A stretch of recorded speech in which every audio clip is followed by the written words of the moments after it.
All right, council, this is a called and convened workshop for the purpose of discussing the UDO. Having called the meeting to order, we'll turn it over to staff. Okay, we're ready to go. First session for the UDO, well, really third, because we a lot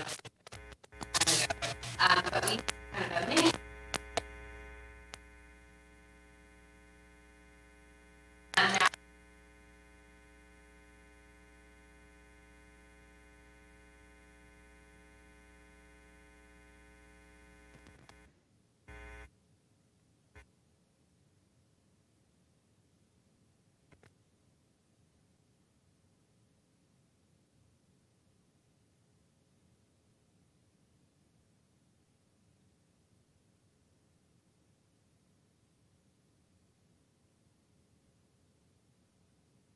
Some other sections with them in the next couple of weeks. So we've tried to schedule those to where we can get some feedback from that stakeholder committee and then let you guys know what their feedback was, but without actually making a lot of the changes to make sure, you know, y'all are on board with that feedback, or if you see something different before we make those changes. But that stakeholder committee is made up of Upstate Forever, a couple different developers, some engineers, members of our planning commission and other boards, as well as the mayor and Councilmember Hopper. And so again, they've met twice, they've given us some feedback. Mr. Klepper and Mrs. Moore will go over some of what we've heard from them so far. And just a reminder, this is certainly not the only time to give input. We will, you know, as you read and digest what you heard tonight, we'll certainly revisit past topics at every next kind of work session. But, you know, our goal is really to have the Unified Development Ordinance well vetted and ready to adopt. So we really appreciate feedback along the way so we can get it right. What we don't want to happen is to bring it to adoption at late summer and early fall, and then it be like, whoa, we didn't talk about this. So our hope is that we can have these kind of mini workshops, get feedback, update the drafts to where they're a place where council feels comfortable, and then adopt it again late summer, early fall. So I will probably just go ahead and turn it over to Kelly Klepper. This is our project manager from Kimberly Horn, and he's joined by one of his staff members, Monet Moore. They're going to go over the first couple of sections of the plan. We'll certainly stop after each one to ask questions, but if you have any questions along the way, again, this is very informal. Please feel free to kind of butt in or say stop or wait and ask questions along the way.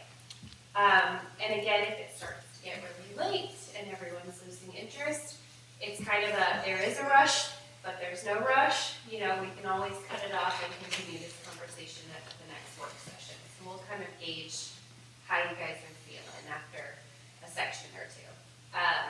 So I think that's it. And did you have anything to add, Mr. Murray? You good?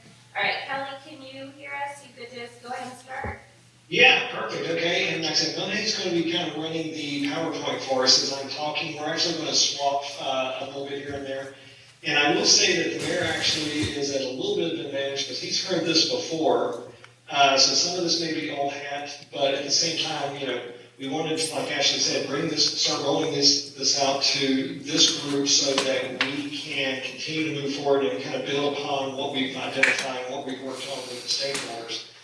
Now, one of the things that you're going to see, as I actually said, is at the end of each section, we're actually going to give you a little bit of the feedback that we heard from the stakeholder group. And as Ashley can confirm, as well as Brandon, you've got a very active stakeholder group. We've been getting some great information from all parties involved. You know, the group, you know, we've been taking our notes as we've had those stakeholder workshops, and then the group has actually been funneling additional information through Ashley and Brandon. So all of those comments and all of the guidance that we're getting from there and any questions is all being preserved as part of the public record in this process. So Monet, let's just start to kind of walk through a couple of the things. And as Ashley said, you know, we're here to talk about kind of the first three sections we're rolling out. And that is the kind of the conversion of the zoning districts, including the some simplified overlays. Monet is going to talk about the modified overlays. And then we're going to talk about the principal and accessory types of uses. Now, keeping in mind that you all had actually worked on and looked at, as part of a previous workshop, accessory dwelling units and accessory structures. So that portion of the presentation actually kind of builds off of that. So when we start talking about the code itself, what you're seeing on the screen there is kind of what, just like it says, it is we're dealing with the introductions, actually not this first little bit, but we're dealing with sections 2, 3, and 4. We have provided some additional information to Ashley to distribute out to the group as far as some open space, and there's actually about 70 plus pages of open space, and that's dealing with tree preservation, plantings, buffers, parking lot design, building design, some of the other components. So that's actually the next section that's coming out to the stakeholders themselves. So let's keep going. And where are we in the world? We always like to kind of talk about this. You see that the yellow are the items we're talking about tonight. Section 5, which is 5.3 in the cluster, that's actually on the next phase of some of the discussions we're having. So we wanted to kind of let you know those are being teed up as we speak. So let's dive straight into the zoning itself. So one of the things that we identified early on was what's kind of some different practices that are out there from a zoning perspective. Now, the city is very similar in a lot of places that they have what we call like the R20, R15, R7.5, and that actually is dealing not only necessarily with density, but more so with lot sizes themselves. So it's kind of a de facto way of saying, okay, we know we're got a residential district and the minimum lot size is 10,000 square feet. It's pretty simple. But what we started to do was to look at the city's comprehensive plan, especially the future land use component, and we wanted to kind of mimic what the city had started with that, where we're talking about some of the traditional neighborhood, suburban neighborhood components, and kind of thinking outside the box a little bit. And especially when you look at this screen right here, you'll see the column on the left is the city's current districts. The column in the center are the districts that we are proposing as we are moving forward. And one of the first things you're going to see is we're going from quite a few of the residential districts down to 5 districts. So what we're trying to do is to simplify the residential, because at the end of the day, especially when you see some of the things that we're proposing, R7.5 and R5 were very, very similar in nature. So we said, why don't we just consolidate it and make it easier for everybody, both staff as well as the development community, to kind of go, okay, we know we've got 1 of 5 choices, and these 5 choices will actually accommodate what we're trying to do without, in essence, getting down to that micro level. So there again, we are consolidating those districts down. When you get to the non-residential districts, we pretty much kept them the same.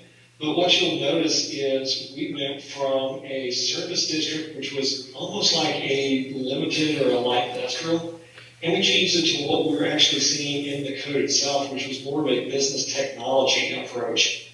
Your industrial district, there's always, that's a traditional district that we always see in here. But we said, why don't we go and bring it into the 21st century and say, call it what it is. You all are doing manufacturing and logistics, so more of that heavy industrial and going from there. Now, one of the things that we did do was to give you some more options from a commercial standpoint. The city previously had, the C1 and the C3. Of course, you saw the C3 that was up top there. But we went back in and started looking at, okay, what do we need to do from a commercial standpoint? The way your UDO was previously written, it was very heavily geared to the residential. So we wanted to kind of start to equal and balance that out by giving you some additional options for non-residential development. And you'll see the very first one right there, the GS at Greer Station, which is the downtown district. And we wanted to recognize and celebrate the downtown. Greer Station has a great meaning. So we wanted to actually provide it with its own zoning district. And then getting into the special districts, and we'll talk about those a little bit more this evening, but we also will be doing a specific workshop on those as well. Now, you may start to look over on that right-hand column and go, okay, so I see you're talking about traditional neighborhood. It says section 213. What we're doing right there is go ahead and identify where in the UDO that specific zoning district can be found. Instead of you having to try to find and look where things are, we're saying, okay, here's what it was, here's what it will be, and here's where you can find it. And there again, like Ashley said, if there's any questions along the way, especially once we dive into some of the standards, please just let us know, okay? So let's talk about some of the development standards. One of the things, and I know we talked about this early on in the process, was graphics are great, and we want to be very clear on how we are doing certain measurements and being very, like I said, illustrative in saying, here's what we want to do, here's how we want to do it. That way there's no guesswork, especially from the staff's perspective. So we've actually identified building height, and we've identified a maximum height per zoning district. We've also looked at some potential variations in the way we calculate a height, as long as maximum height is not exceeded. And then we also started looking at defining habitable versus non-habitable space. What we found a lot of times in talking with different communities across the country is, one, for every community that has a definition of height, pretty much going to see something completely different. So when we start talking about building height, some people will say to the top of the roof line or to the top of any appurtenance, including, and like in this image right here, the top of the mechanical equipment. Others will say to the midpoint of the roof line. Others will say, well, building height is to the top of the habitable structure, in this case, a 3-story building.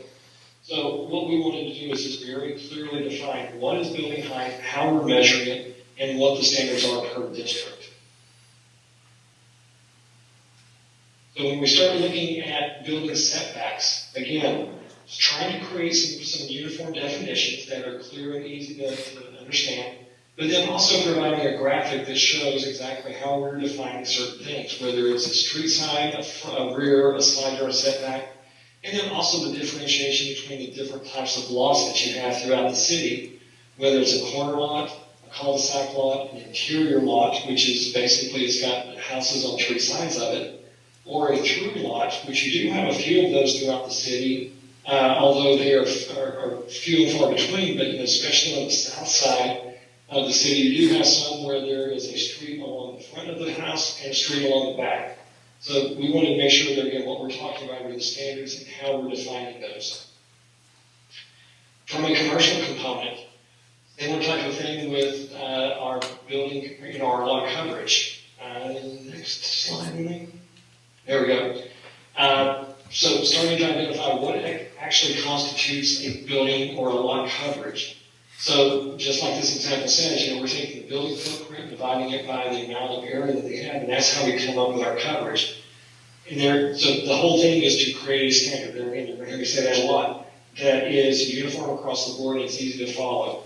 And one of the things that we always like to point out as we're doing some of these graphics are that if there's a specific way that the city wants to have a graphic illustrated or different things, we can easily change these and make some additional graphics or make some additional clarifications.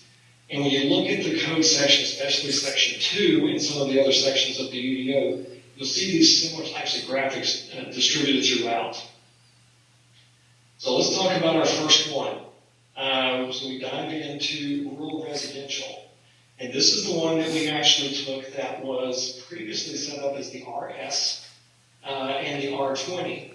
And we did kind of a consolidation of the standards themselves. So, we did have a little bit of discussion with the stakeholders about, is it a 1 acre site? Is it a half acre site? Do we want to have different setups for this? And one thing we also started to talk about is, Greer is a city. It's not a rural area. So you really should be focused in on, when I say minimizing, this may be a 4-letter word to some folks, but minimizing the amount of rural residential that you have. It's appropriate as you get into some of your transition areas, but you really should be focusing on the urban style developments, those higher densities and intensities, something that's really going to be able to be utilized wholeheartedly by the city itself. So, and there again, these are not graphics or the tables that we just created for this presentation. These are the actual tables that are within the code itself.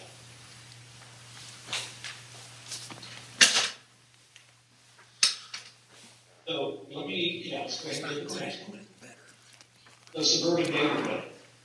This is one of the ones that we're going to be doing a consolidation of 3 different districts.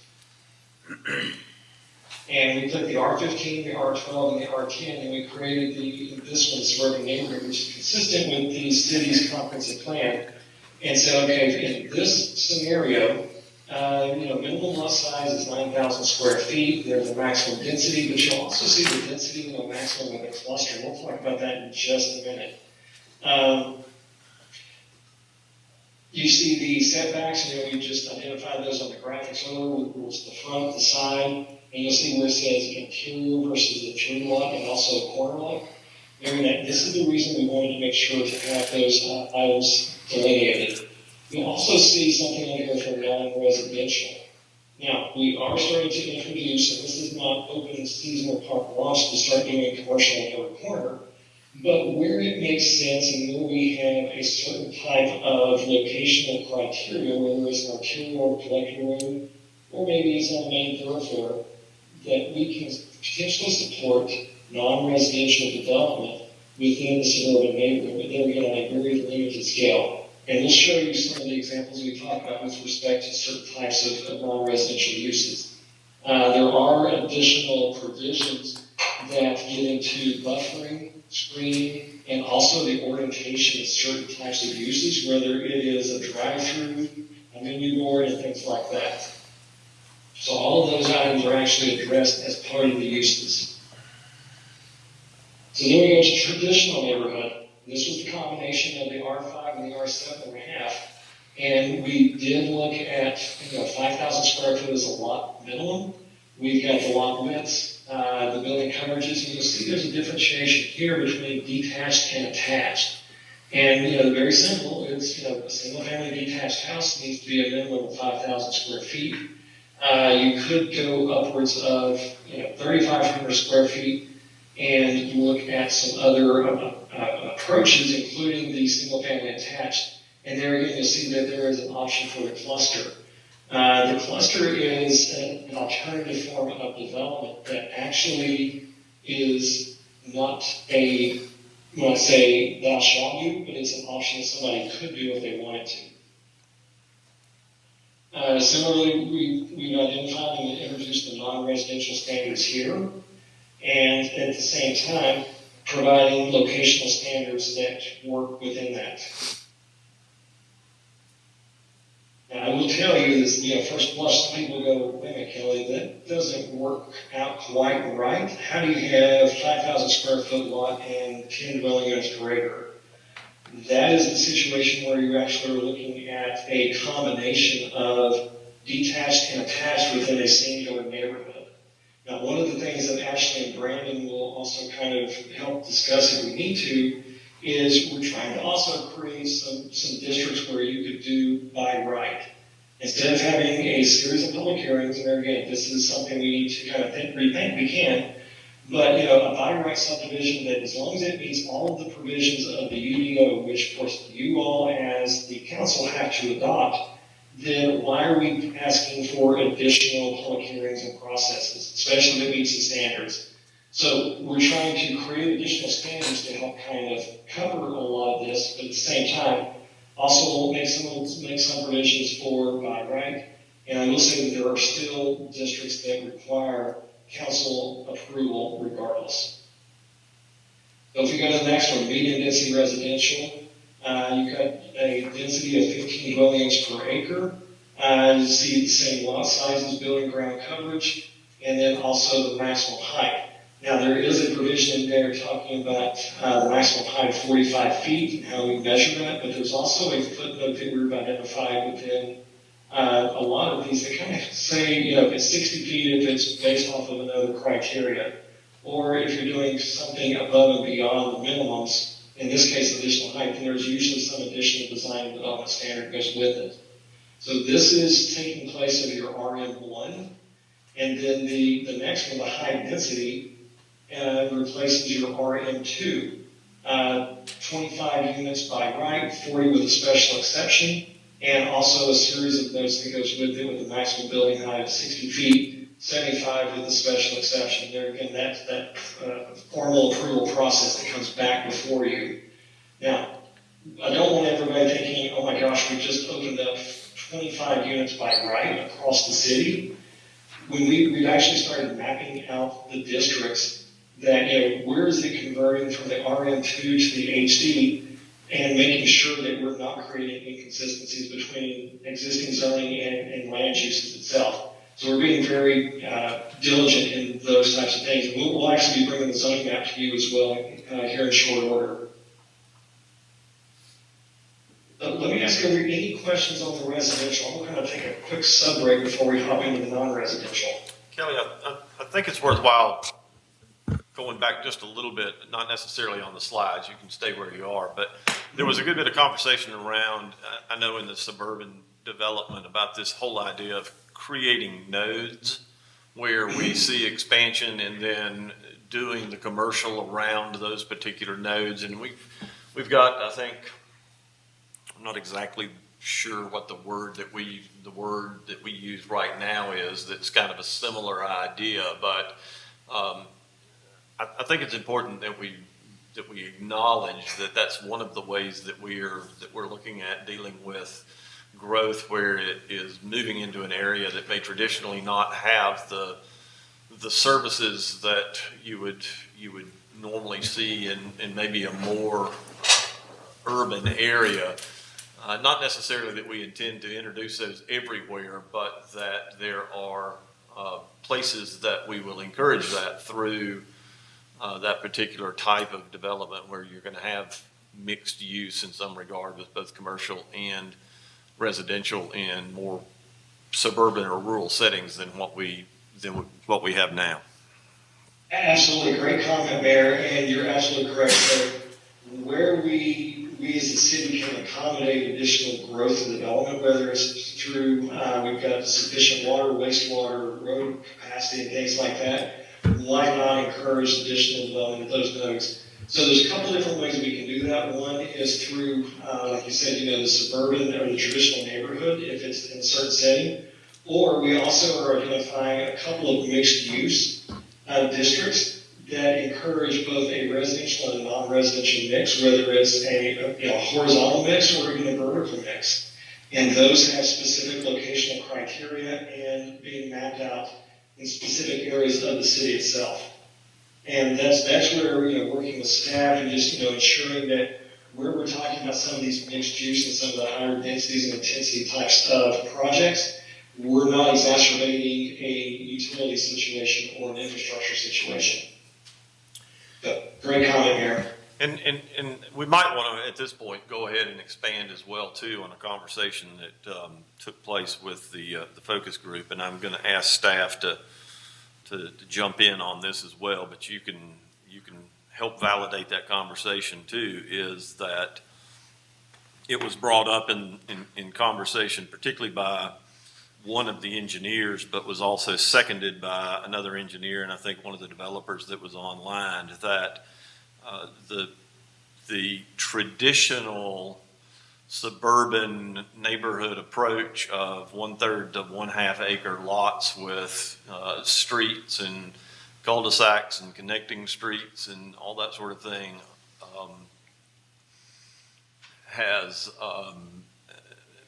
has seen limited use in areas where utilities are close enough by that they can do denser developments, and that we will see less and less. In fact, I think one of the engineers said that he hadn't designed a community like that in quite some time. That we'll see less and less in that in the future as we move forward. And so some of what we are addressing is leaving that as an option, but understanding that we will see less of that in the future.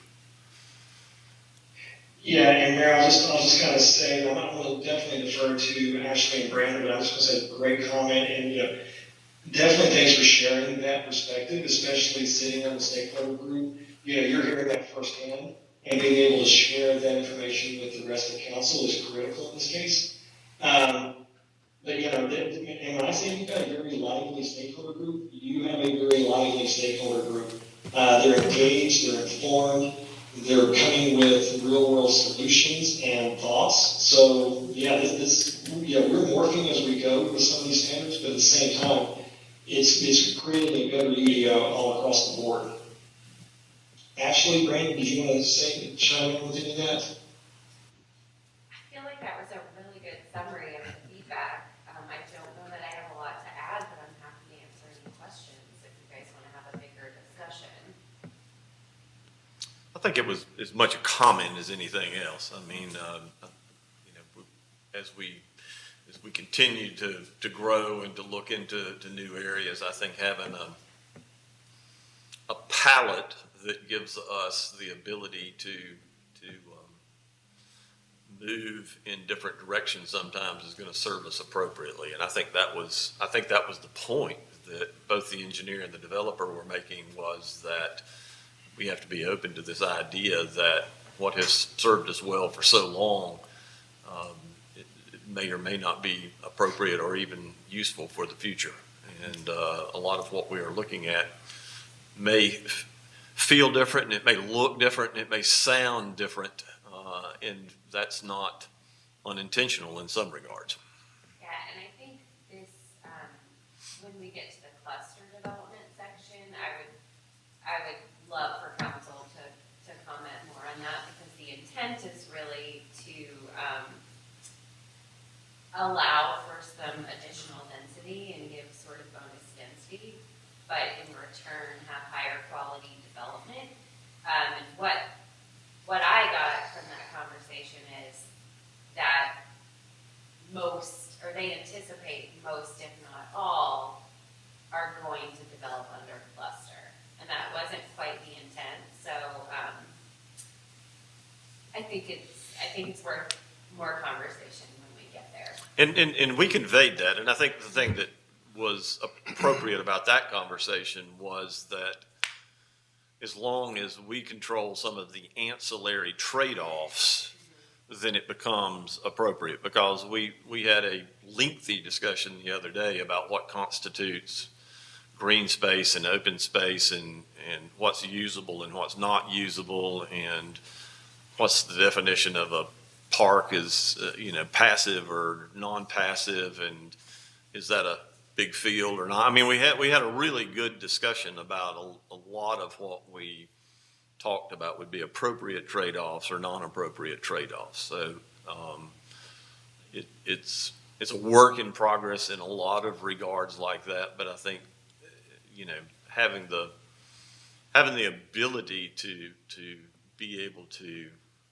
make some of these decisions with a little bit more flexibility in some regards than we've had, I think is going to be appropriate for the future. Got a couple of questions. Going all the way back to one of the first slides where we talked about C1, and it had different breakouts of C1, and then throughout what we've covered so far, a lot of this I know is focused on new development. But one of the things that I have asked that would be included, and I want to see how it is included, because most of the area that I represent is existing. So if we have a business that wants to locate in a neighborhood. Kelly, would you mind going to neighborhood center? Yeah, that's what I was going to say. Let's go, I think it's You might get a couple slides ahead. 3 or 4 slides up. And I'm actually going to have Monet kind of help me answer some of the questions you have, Councilman. Because there are certain requirements for the neighborhood center. Monet's like slide 23. There we go. So yeah, we're trying to encourage. We're trying to do 2 things. One, we're still doing the neighborhood projections, and we'll talk about the overlays in the next kind of subsection of this presentation tonight. But at the same time, so there's neighborhood protection of those existing neighborhoods, And you can't just come in and we'll say drop a Starbucks or Dunkin' Donuts in the middle of, Poinsett as you're going further out west. That's not the intent of this, nor is it anything that we're anticipating. But what we are saying is where it's appropriate based off of locational standards. If it's on an arterial, if it's a corner, if it's something of of that nature, then why not support a smaller type of business or non-residential use within those areas. And there again, it also comes with a trade-off with some additional design standards for the non-residential building itself. So there's a couple things. I do think it's a little confusing that it says C1 under neighborhood center because that's not truly, it is an option to zone certain C1 properties neighborhood center. But this is really supposed to be a new zoning district that is neighborhood serving retail. So that if a property in a traditional type neighborhood like the little flower shop on Pelham Street, if they wanted to rezone to commercial, it's not going to be commercial general or C2, they'd be asking for neighborhood center. A neighborhood center is appropriate in some traditional neighborhoods. Now again, we'll certainly look at surrounding uses and whether it fits in. Now it has some kind of regulations to help it fit in with surrounding residential, but so this is one option, is this new zoning district that is going to be allowed, and then the other is once we get to uses, you'll see under traditional neighborhood that certain small scale type uses are allowed or allowed by special exception, and so it's going to be a much easier process to have more residential in these areas. Yeah, and thanks for that clarification, actually, because and I will say, just looking at this with first blush, you're probably doing, everybody's probably done the same thing. It's like, wait a minute, what we have right now, which is C1, we've got a lot of C1 across the city, and now you're saying there's neighborhood center. Well, actually what we've done is we've taken the existing C1 that you have, which is part of downtown, part of Poinsett, part of some of the other areas of the city, and we've broken that one out. That's where we were saying early on, you really didn't have enough commercial diversity that was, we'll say, small scale to traditional to that mixed use. So what we recommended was let's break up the current commercial that you have into a little bit better fitting pegs in the puzzle. So yeah, there is the neighborhood center, which is that smaller scale, and it is, like I said, that's very small scale. It's not intended to be McDonald's. It's not intended to be the Home Depot by any means. It is intended to be the smaller coffee shop, the smaller office, the smaller whatever that can actually be integrated in with that neighborhood. There again, with those additional design and development standards that goes with it. On the, I know throughout a lot of this, there's height regulations. Is that always appropriate, for instance, from an economic standpoint, as land values continue to rise, the less expensive it is to go straight up instead of sprawling out? And if we have areas that anywhere within the perimeter of our city now that where it would be more appropriate for a higher building, are we limited to, I thought one of them was like 75 feet, or how do you answer those questions if somebody wants to build a 100-foot tall building? So I've done a lot of work with quite a few private sector developers across the country as well. That's one of the things, plus I've got a lot of partners that do this. So one of the things I want to, 3 stories is about the make or break point. Once you get above 3 stories, that's when construction costs really start to go up, because then you're starting to look, especially on an apartment or multifamily building, with an elevator. The 3-story walk up that you could do with certain types of construction, once you go above that, it definitely starts to get more expensive. So that's the reason you see some of the standards that we have right here. Now, there are still options and opportunities for variations in some of these standards through a public process, and that becomes a case-by-case basis. I mean, I'd actually be interested though, would the council like to see higher height limits? Well, I'm just saying that if you looked at some areas, especially south of 85, that if it, if it was 85, kind of close to Highway 14 kind of deal where higher stories, how tall is the cancer center out? 8, 10? I was gonna think, I think it's 8 Proportion. high, 8 stories. Yeah. Whatever that And translates so, to. so a multi-story building would be appropriate there. Kelly, can you go to regional center? What is that? Yeah, let's take a look at that. And there again, this is, right now from the regional center, that's one of those that's a little bit further out. We did identify, just maximum building heights of 50 feet. Now, this is where, as the council is sitting, if you say, hey, Cal, we would be better off if we could go 75 feet or something like that, then absolutely we can do that, because at the end of the day, you're the ones that's going to be deciding on these cases. We're just making an initial recommendation. But that's coming from your C1, which I'm talking more about, for instance, what is the current zoning where Pelham Medical is? What? I think it's 30. Okay, so if you had something like that come about, and it would be, walk me through the process. I've come and it's already OD. I want to build a 10-story building. So, Kurt, how did they get them up to there? OD height right now is 35, so I'm not sure. And they got a way little variance. I'm not certain. Brandon, I'll look it up. Yes, height is something you could ask for a variance on because it is a value. So a height, a setback, anything with a number, you could apply for a variance. But again, we certainly want to encourage taller where it's appropriate. So I'll say so right now, commercial general, which is kind of more like the C2 zoning that we have, I believe is 35. But then regional center is, what did I just see? 50, which that might be too low.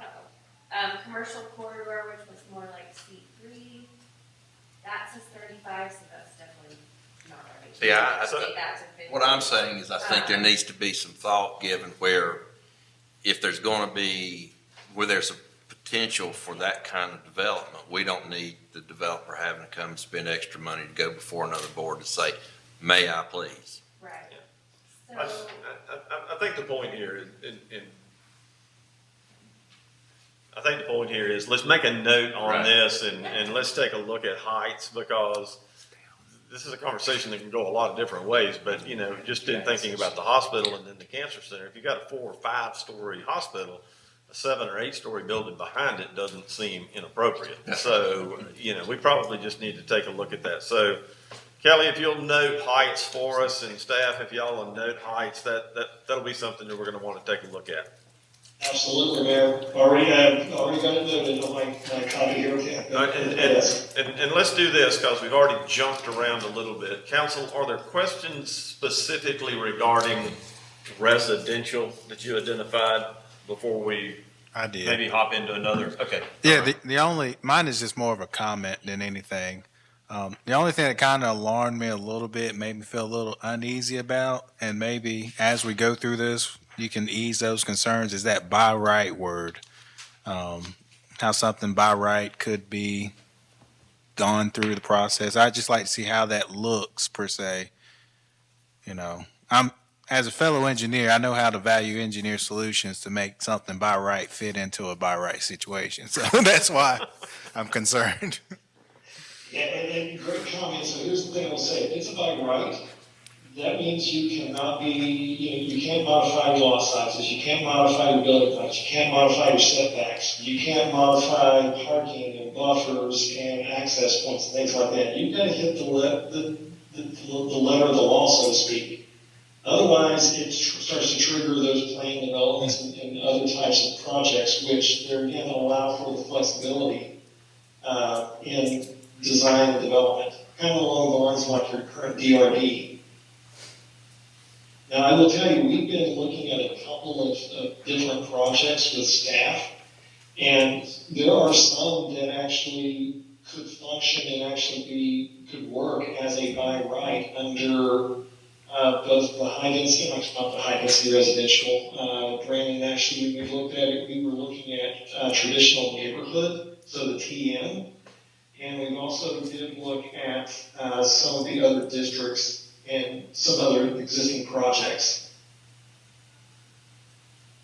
Yeah, we looked at a couple townhome communities, and then we looked at like Brookside Farms, whereas they have to come in under a DRD.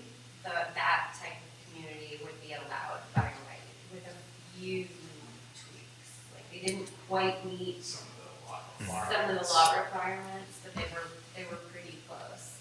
So something like that would be able to come in by right instead of having to go through an arduous DRD process. I think this is another point that we probably just need to make is when we had the cluster development, we looked at 3 or 4 different scenarios. We might want to do that with by right. So we've got an example or two of what it looks like in a traditional zoning case, and then by right what it could look like, because that was particularly interesting in the cluster development, all the different scenarios that could happen under that one heading. So that's a couple of examples may help that. Okay. Certainly.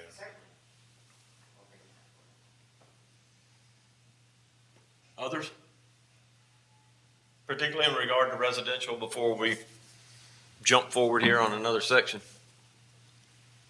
All right, we can always come back, or we've still got time to work on it. But I think that's the two major things we want to note here before we move on.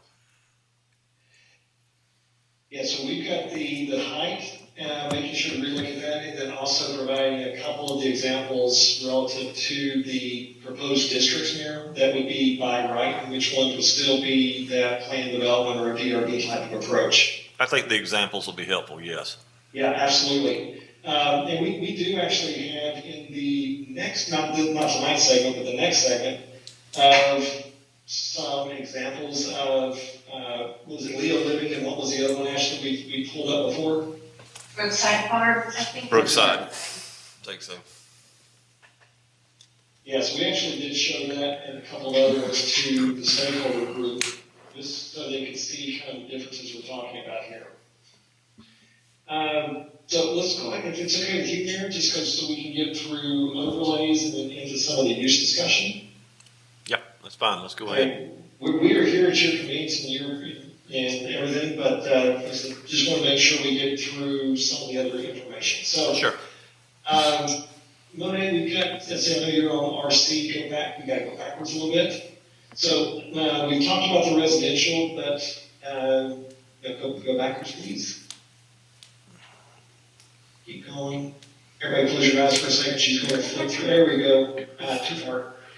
So the office professional is the current OD district. So basically carrying over a lot of the same standards. We continue to work through the non-residential. We have what we call our commercial general or general commercial, which is the equivalent of your C2. We get into the industrial, which is our business and technology, which is the current the S1 district. And I will say this, that when we get into the industrial districts, we look at a couple of situations where you have existing residential right next to industrial and vice versa.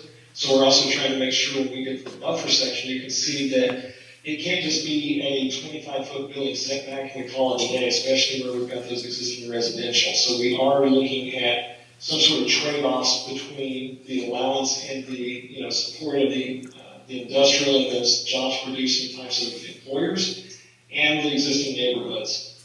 And I just want to jump in really quick, sorry, but, so what we found is when we were comparing the comprehensive plan to our zoning districts, that S1 and I1 were very, very similar. And those really fell under what we would call manufacturing and logistics. But there wasn't really a zoning district that fit our mixed employment.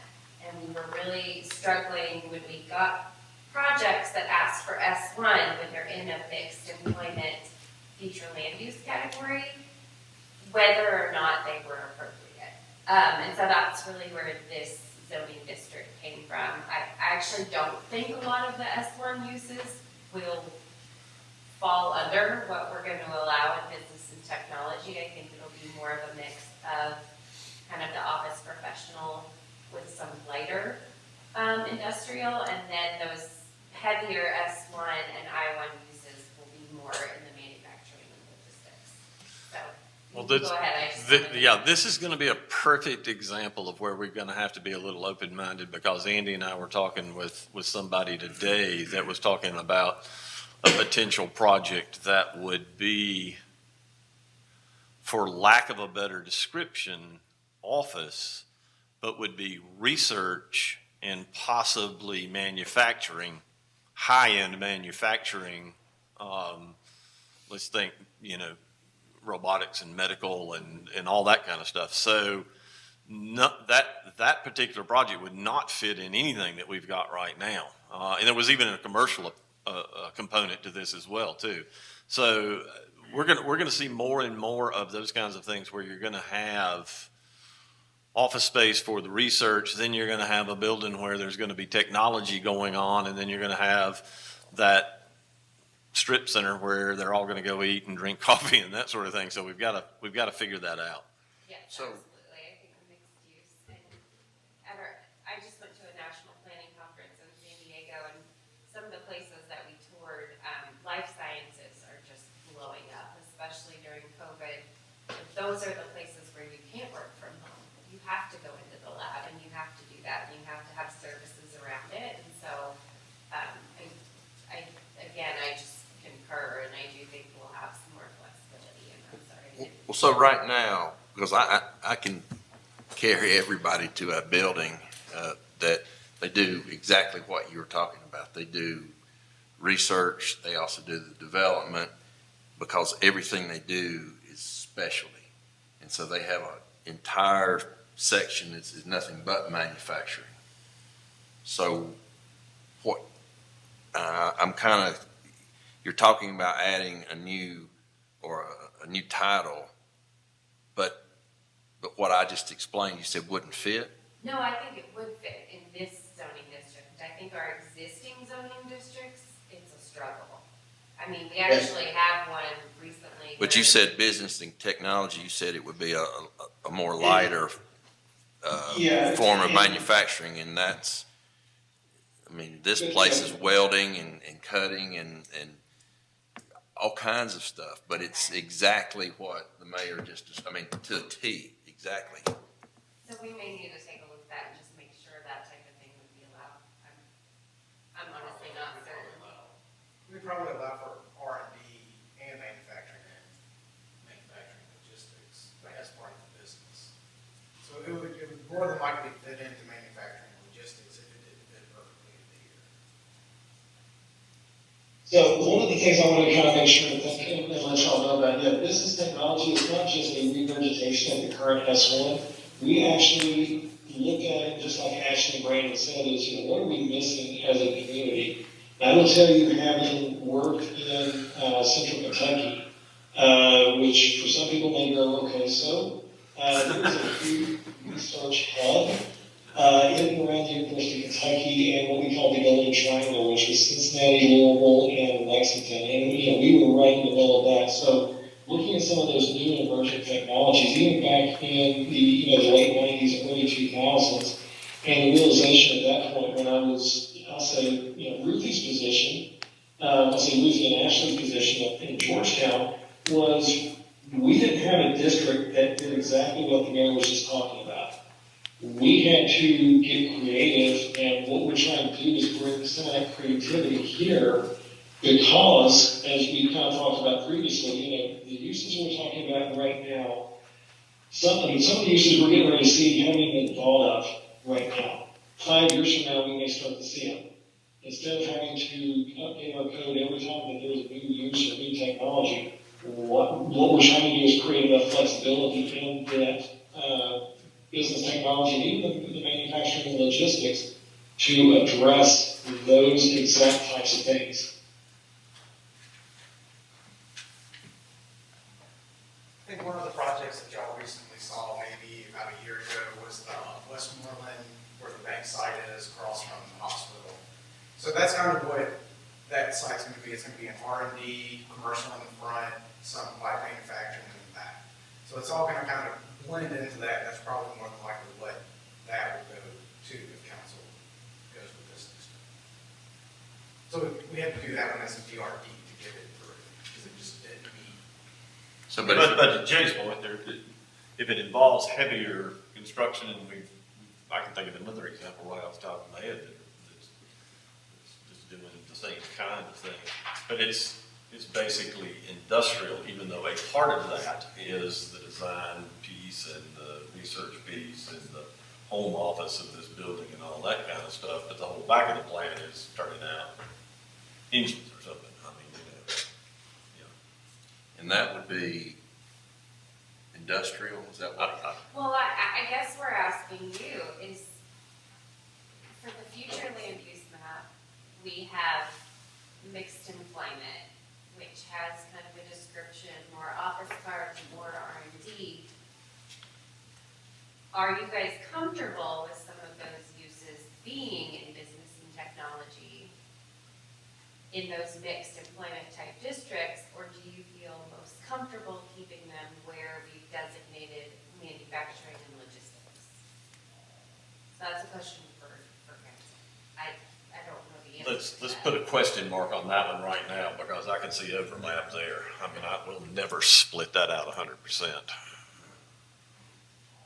I think those categories need to be. Anybody want to weigh in on that? I mean, there's a big difference between making a robotic arm that does surgery and making an airplane.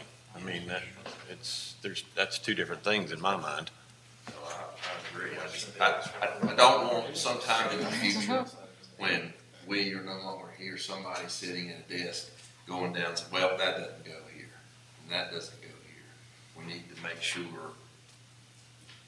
just by the businesses that we've just given examples of, yeah, that would be right here, no problem, just keep that. Well, one of the things we need to keep in mind is what we're doing right now, with the input from from our consultants and from, our focus groups, and for the public input we'll have, is going to be shaping this UDO. But it's not necessarily static, because we've got the ability, the council has the ability at some point in time to address issues that we may not have thought of or overthought in this as we go along. So catching as many things on the front end as we possibly can is worth our time and our effort. But to sit here and think that we're going to think of every scenario that's going to take place in the next decade is probably pompous on our part. So we'll obviously be making changes on this as we go along. Yeah, and your building height, that's because they could need some kind of tower. Yeah. And I just made a note, I circled, like you guys will see in the uses, this is business and technology. I just circled, right now, it does not allow light industrial and flex, so I just circled that when you take another look. So, All right. Great feedback. Yep, let's just circle that one and keep going. Okay. Unless anybody's got any questions or comments. All right, yeah, we're ready to go.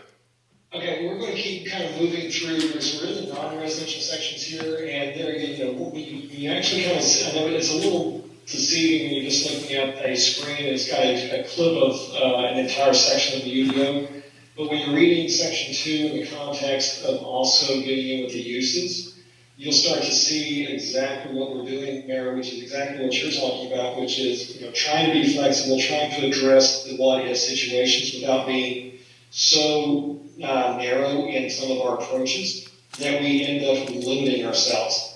The one comment that I always like to make is, 10 years ago, we never heard of pickleball. True. 10 years ago, we would have never heard of a Tesla vehicle. Not many. 5 years ago, were we, really kind of starting to push for EV parking setups. There again, technology is changing at a very, very quick pace. And to think that we can codify every possible scenario it just can't be done. So that's the reason, trying to be a little bit more open, trying to be a little bit more variable to allow for these exact types of things, these changes in technology, changes in land use, changes in things that are being done, even on a small scale, that becomes a welcome mat to businesses and industry wanting to relocate to Greer versus, well, we're going to go down the road because of X. So, I will just say this, that I love the comment that we're getting and definitely making the footnotes mirror what we're talking about, so thank you. So let's kind of keep going. So we've got, like I said, there again, some of the industrial. We also get into some of your more traditional types of commercial, which would be in the realm of, so we start off with downtown, so that Greer station, we're really starting to try to define and identify, including the design standards that goes along with it. And again, celebrating what makes Greer great is in this district right here. But I just want to talk a little bit about the overlays in just a moment. So as you kind of start continuing to walk up the ladder between Greer Station, we go to the neighborhood center, which we'll talk about a little bit. And then again, don't fixate on the C1 because this is a portion of the area that's already identified as C1, but we're modifying to make it more context sensitive and more locationally sensitive as well. So the neighborhood center, which is the smaller scale, those neighborhood types of businesses. The regional center, which are those larger commercial enclaves that we have. Not necessarily a mixed use approach, but where we have the larger, say, malls or some of our larger shopping and retail and office areas. The commercial center, which is another approach that we've identified here, which is the actual next one. There we go. And then getting into the planned development. So we're still keeping some form of a planned approach that allows for variations. And this could be in the form of a residential planned development, industrial, or kind of a smaller mix. One of the things that you'll see along the bottom there is, we do talk about, let's start off the top. The land use mix, so we are saying that there needs to be some mix of uses in these planned developments. We're trying to encourage some additional types of development, so kind of a quasi-mixed use. But then based off some of the comments that we've heard, tier 1, 2, and 3, actually I just realized our tier number 1 got cut off there on me, so sorry about that. But tier 1 is kind of our smaller scale planned developments. Tier 2 would be the 10 to 25 acres. And then tier 3 being 25 acres or greater. And what you'll see is kind of a sliding scale of development options and allowances. So the one thing we don't want to do is to kind of put too much in a small location. Larger scale, larger location, we can typically kind of move things around and accommodate some buffers and some transitions. The smaller scales, we've noticed that, especially when we're doing some of these other projects, we've noticed that it's not as easy to do so. So the thing that we're looking at is the additional flexibility, both from a residential and a non-residential standard, and the ability that the parker gets. Now, the one thing that you'll see, and it's actually identified on the next slide, is when you see housing types. So we're starting to identify housing types, and it's not necessarily just a house, but we're talking about the lot size. which typically will start to kind of translate to some of the other things. But looking at a variation of lot sizes and types, whether it's a detached with a larger lot to your single family detached with small lots, attached and also multifamily. The larger scale development, we're recommending that you have an increased number of the residential types. The smaller scales, we're okay with saying it could be 2 housing types in this. And there again, it's intended to provide for a broad range of housing types and also some limitations on non-residential as well. So when we listen to what the stakeholders said, a couple of kind of key points that came about was they noted that the density maximums were relatively low and may not represent the market trends and consumers' desires. So we took that on heart, but there again, we wanted to come to this body and say, what are your thoughts? Identifying some of those determining factors between suburban neighborhood and rural residential. Rural residential is intended to be those transitional areas further out away from the city. Locating, and I think this goes to a comment that you made earlier, Mayor, which was, locate higher density near existing and planned infrastructure. And also make sure we are citing specific compatibility in this, which we actually do have a whole section on compatibility and some of the buffers and setbacks. That was kind of that overarching feel that we received back from the stakeholders. Just a real quick footnote for both you and staff. To Mr. Airwood's point earlier, we certainly need to revisit heights. We got 60 feet height on downtown and we got 35 on OD. We just probably need to revisit that. That's not functional. And, to his point, if we can, we don't want to encourage people to be spreading out in some regards. So I think we need to revisit that. So just footnote. Yes, sir. Absolutely. Council, in terms of density issues, I know that's one of the things that comes up fairly frequently in our discussions as we debate growth and new growth in particular.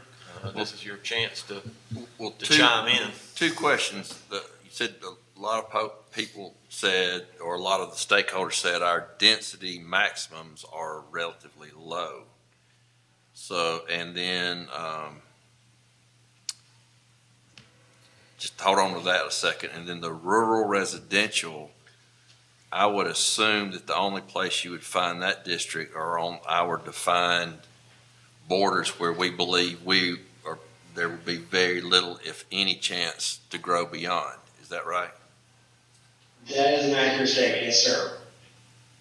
So there again, that rural residential is on the outermost fringes of the city, where you're abutting up against the unincorporated areas, and where when I say lot sizes are significantly larger in the county, those are the specific locations, and they are fairly limited, where we are identifying rural residential.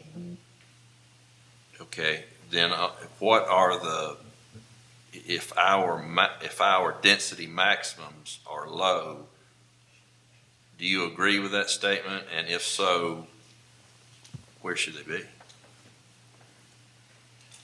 I'm actually going to throw Brandon out here as well.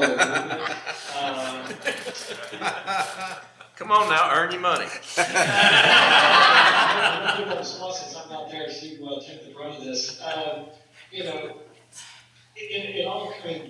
We felt like we were comfortable with the densities that you see right here for a community this size. Now, is this saying that it is a growing community? So we ran a lot of the DRDs. We interviewed and we talked to staff about some of the concerns that we see with increased density. So we were trying to find that Goldilocks moment.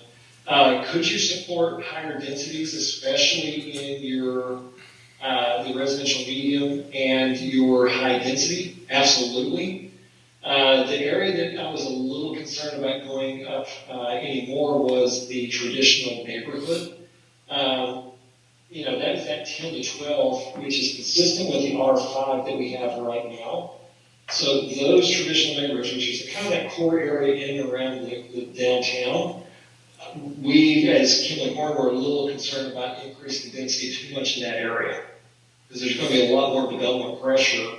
And that's an incredible asset that you have, that core residential supporting of the downtown, that established neighborhood network, those established homes. You got some incredible areas, the tree line streets, the well-kept and manicured lots. The one thing we've seen in some other locations, and I'm not going to mention more than like one or two, but, and I know you're not Raleigh, you're not Nashville, you're not some of these other communities we've looked at, but we've seen a lot of transformation of those core neighborhoods when the densities go up above what we're seeing right here. And it really starts to kind of introduce more multifamily in a traditionally zoned single-family area. I'd like to chime in too a little bit and say that I think you're right that our traditional neighborhoods, I think they're in the right spot. They also have the opportunity to request a rezoning to medium density residential. And then planning commission, staff, and council can take a look at surrounding areas and see, is this the right spot for more density or not? So I still think there's options if they want to go higher density. And then I really think the core was that they really felt that the densities allowed in cluster. Again, they're saying we're always going to use cluster. And we're saying if you want cluster, you've got to do X, Y, and Z to get it. And so I think that's really where the question is. Do you want to just allow higher densities by right, or do you want to demand some certain things in order for them to get it? So you're getting real specific because you talked about, some of the original developments in downtown, but I'm talking about citywide, or are we going to draw those higher densities in and then, so we don't have that. And it's just a general statement that says proposed density maximums are relatively low, and they do not completely represent market trends. So, Well, this is stakeholder feedback, and the stakeholders, about 3/4 of our stakeholders, are either building houses for a living or designing subdivisions for a living. So we gotta put an asterisk there in some regard. No, I got that, but my question was, I asked Kelly, did he agree with it, and he begged that one off, and then, come on now. I think my answer is no. I think what we've proposed is good, or we wouldn't have gotten here. And I think the other side of that conversation was that we balanced this with, that maybe wasn't identified as part of the stakeholder feedback, is, okay, here's the other side of that coin. You want to do this higher density, then tell us what you're going to do to make that more palatable to this particular development. Don't tell us you're going to just have X number of green space. That makes sense now. I got you. Because one of the things that we've got to think about, particularly in terms of long-range development, is, and this just struck me kind of recently, and I don't know why it never has, but when Andy and I did our visit to the lower part of the state, and particularly when we met with Mount Pleasant is just this almost perfect circle of development. And you look at some of the other cities down there, and they're all defined basically by water and where they meet each other with water. So our map is never going to look like that. Never. Our map is going to follow sewer and water everywhere it goes. And we're going to have that octopus, and what's going to happen is it's going to develop outward from that octopus to our boundaries all the way around. And while our desire for the last 15 or 20 years has been infill, and we can do that in the higher density sort of residential urban areas, we are always going to be growing a bit.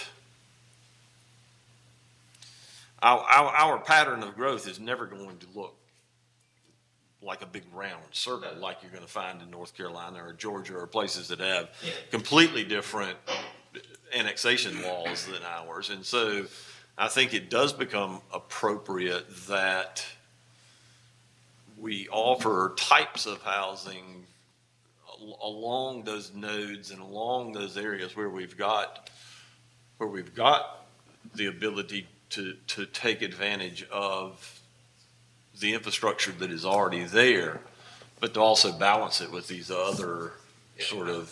I understand now what you're trying to, with PD and or the cluster, that kind of thing. Particularly cluster development, I got you.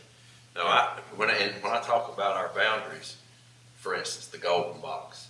Yep. I mean, we won't ever fill all that in, but that is a boundary. And then as we go up towards the lake, there's one side that can't be sewered, so we're not going to get that other side. Nope. So and then we've got. And we know where we're going towards Taylor's. We know where we're going towards Duncan. We know where we're going towards Lyman. We know what it's going to look like down 101. So we know what our boundaries are. We're just not ever going to have that concentric blob that we see in the lower part of the state in terms of how cities develop. And Mayor, I think Monet, she's actually pinging me real quick. I think she's got something that she was going to share kind of with some of the densities, and this may actually work to some of the comments that were here, which the densities are too low in certain cases. So Monet, why don't you go ahead and share with the group what you would just share with me? Thank you, Kelly, and thank you, everyone. So just to add a little bit of context in regards to this comment, one of the goals of this comment was to kind of address that missing middle housing. And when you look at best practices for missing middle housing, and we can talk about townhomes, we can talk about courtyard apartments and things of that nature that have higher densities and also different configurations. You're looking at things sometimes that are upward to 21 dwelling units per acre. If you're looking for a courtyard apartment that may have different, like say 8 units in it, as opposed to your traditional, say, duplex or triplex. Additionally, when we talk about or discussed in the stakeholders meeting, market trends and consumers' desires, it was a conversation in regards to the people who are buying homes.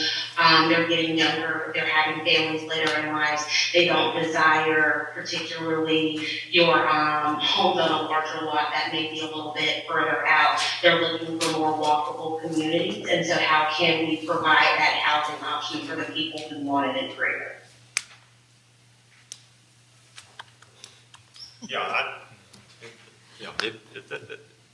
That makes sense. And, and back to this whole thing about, density, we've got to be careful how we couch that and how we measure that, because if you look at the density and again, I'm not picking on Mount Pleasant. I think they've done a wonderful job given the situation they've got. But, they've got a city limits of 50 square miles and a population of 100,000 people, which seems like particularly low density when you compare it to our population and our square miles. But then when you start pulling out the undevelopable areas down there, their density turns out to be about 10 times ours. So, I mean, it's not apples to apples in every situation. I guess that's one of the points I wanted to make. The only comment I wanted to make, and I don't know if this is, I'm just going to make the comment. So just thinking about that Greer Station area, I'm all about density, but, kind of like a purpose-driven density, like that Greer Station, I'm thinking, height, going back to the height situation, I really want to kind of lower the height in the Greer Station area. And then, as you push out, Because as you start incorporating taller buildings, you kind of lose a lot of that character that you see in that Greer station. So, let's say once you pass the railroad tracks, that's not necessarily Greer station anymore. Then we start to see those heights increase as we go. So, I don't know if it should be, 3 stories in Greer station. And once you get past the tracks, it goes up to 6 stories. I don't know what that should look like, but that's kind of in my mind. I see every opportunity that's close to that downtown as high density. They're going to want to get the best and highest use. So I look at the worst case scenario that they're going to want to put as tall as they can go. So just think about that perception wise as we're looking across the landscape, how that may, kind of merge together and morph. That's just a comment. Well, we're capped right now at the height of the clock tower, right? We're clocking at 60. It's 60 feet. So that's like 5 stories, something like that, 5 or 6. Thereabouts. Yeah. Whatever the hotel is. I think the tallest. Yeah, and Brent mentioned how tall is the Hampton Inn and or the parking garage. Of course, out of the parking garage, you gotta figure out where you're measuring from. They both fell under that, they both fell under that guideline. Now, there is a, what do you call it, a manza? There is something around the top of the hotel that I think maybe takes it beyond a little bit, another 6, 8, 10 feet. But the roof line is below that 60 feet. And Right. the parking garage is actually below that, so there's not a consideration there. So that's the 2 tallest buildings we've got in town now. If you ever see an aerial photograph right over Trade Street looking back towards the mountains, you'd say, man, I need to build like a 10-story building. I'm on the very top. It's a beautiful. Yeah, well, And that's the stuff I think about, like where Rockies is, that, Cooper Gas King area. If somebody wanted to go in and put, a 6-story Hampton Inn type location, I really wouldn't like that, because it's going to be taller than Trade Street, and it's just not going to flow well, in my opinion. So that's the kind of stuff I'm thinking about. Well, that's part of the overlay. Yeah. Correct? Would that be? No. Great segue home.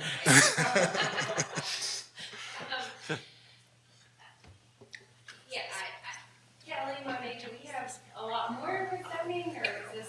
No, we were actually going to zoning, we were going to talk into the overlays, which is actually a perfect segue to what you were just talking about there.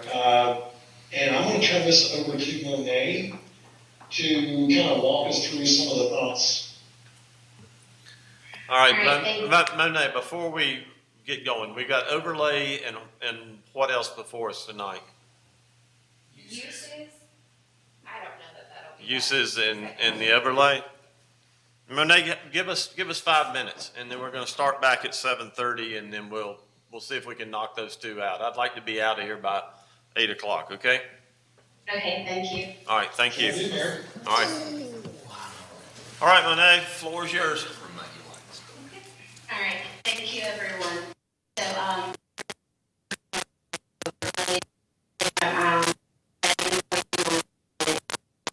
right in and ask any questions. So I'm just going to go ahead and get us started. So what we did is we took a look at the existing overlays, and currently you have about 8 overlays in various sections of the city. And so we just wanted to kind of take a look in regards to why they were created. Are they still serving their intended purposes? And looking to see how we can kind of simplify the overlays. We're also going to address the standards in the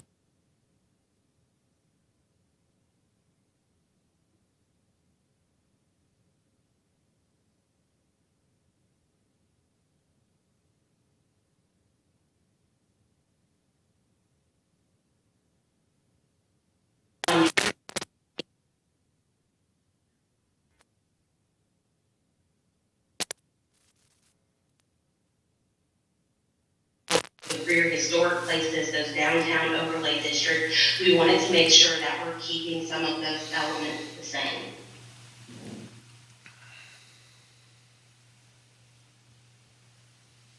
So this is what we're currently proposing for the overlay, and you'll see the boundaries here.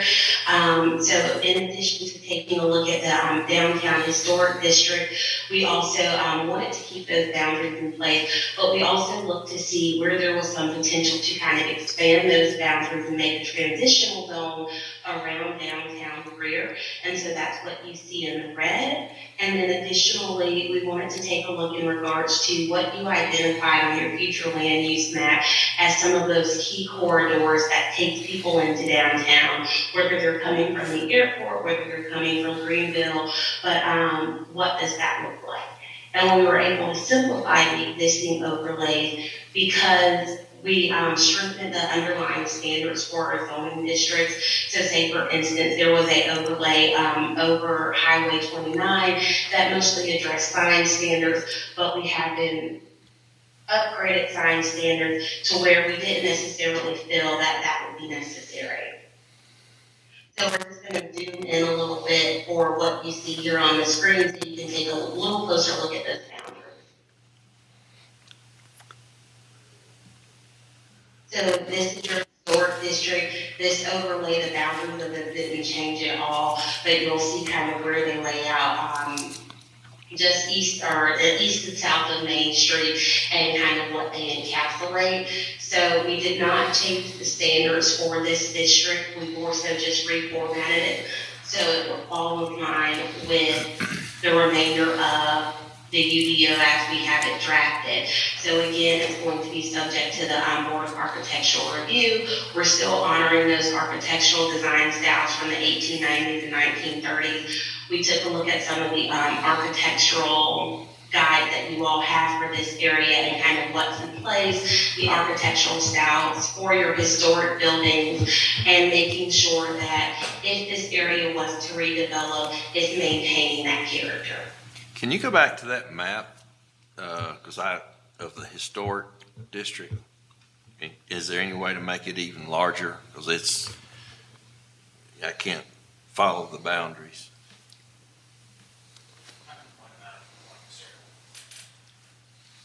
Hey, Brandon, Ashley, can you help us out with, say, kind of helping point out the roadways? I think the easy thing to say is this is the existing historic district that the city has right now.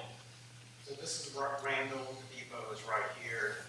This is kind of where the hotel and everything is. This is Grace Church right here. So this is just the National Register district.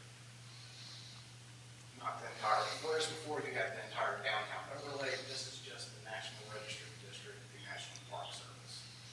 So you got Randall, Victoria. So starting down there at Randall, that goes down to, is that Trade Street?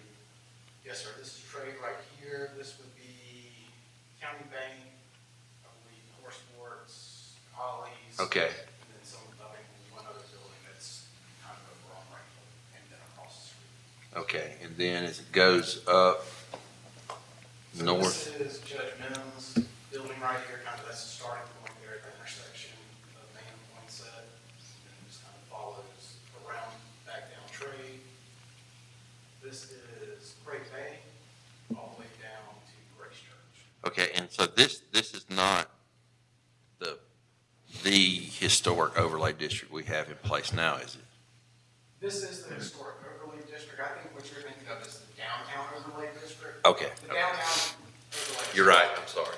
So basically what we're proposing is the downtown overlay as it stands right now the strict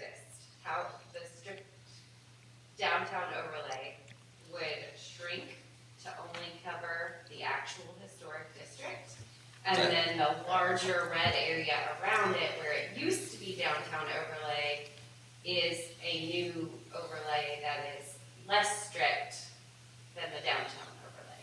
Still an overlay with a lot more standards than just around town, but less strict than our current downtown overlay.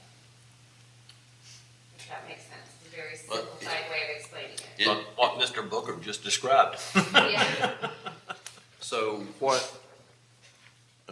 so we're gonna look at the red district, the whole thing, see exactly where it's It's mostly following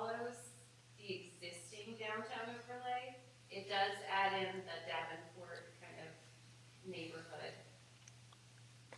This is some input that we got from Board of Architectural Review to look at potentially expanding, but we wanted to have this all brought for you to kind of see if that's something you want to do, and if we did, what standards would be required. Let's get actual maps of that for council. We won't linger here too long. Let's go ahead and get actual maps for council. All right, thank you, Ashley. I can get over those maps in regards to what you all currently have, and then also what's being proposed. Thank you. You're welcome. So again, in this historic district, these images kind of encapsulate some of the architectural styles that we envision for the historic district and what those streetscapes may look like, and then also what it could look like at various heights as things start redeveloping.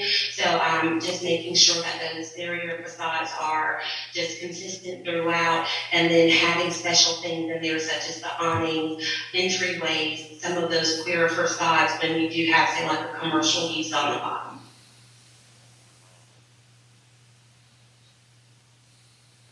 Additionally, in regards to the historic district, there would be some restrictions in the type of signs that could be used. Again, just making sure that the character is maintained, so no flashing neons or anything of that nature, but maintaining that essence that makes Greer Station, as developments come online or as you see things kind of reshaping. So the next overlay is the downtown transitional, which contains the existing downtown overlay district, and then also an area that was proposed for expansion of the overlay. So here you'll see those boundaries, and it kind of goes all the way up to Highway 29. So this is just something that we looked at in regards to what was proposed that has gone to the board before, and where those areas may be transitioning into that downtown Greer Station. So we want to maintain some of the similar architectural features and character. Okay, Monet, let's stop right there for just a second. Brandon, you want to walk us through? I think we can see this one a little better, Yeah. but you want to walk us through this one right quick, please. The locations. Just the corners and kind of give us the outline there. I think we can see some of this. So this right here is Memorial Drive. So I believe this is Pine Street. And you're going to go all the way down. This is Victor Gym. This is the railroad tracks just across from CSA. I think that's Morrow, isn't it? It might be more. Yeah, that's Morrow Street. So kind of the current downtown overlay kind of goes up along North Church, hits Arlington, comes down the line, and just comes across.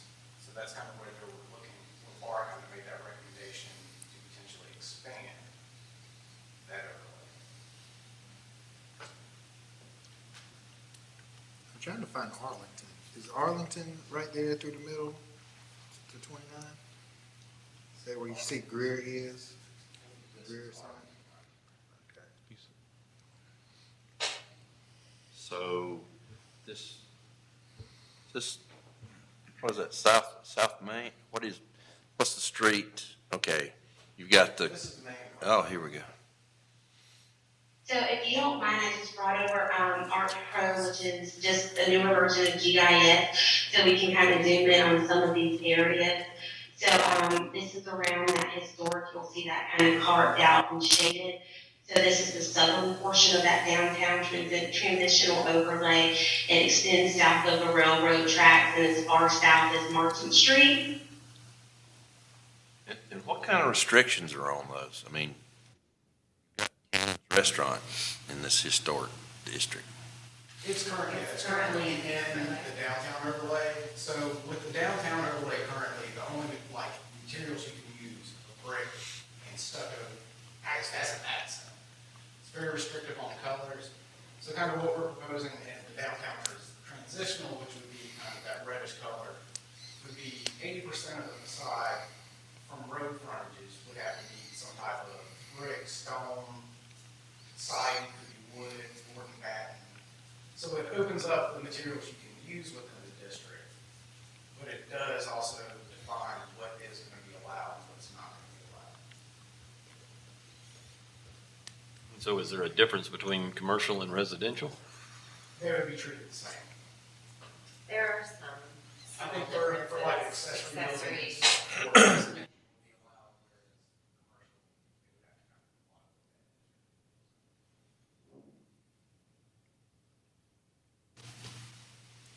So I think what we really.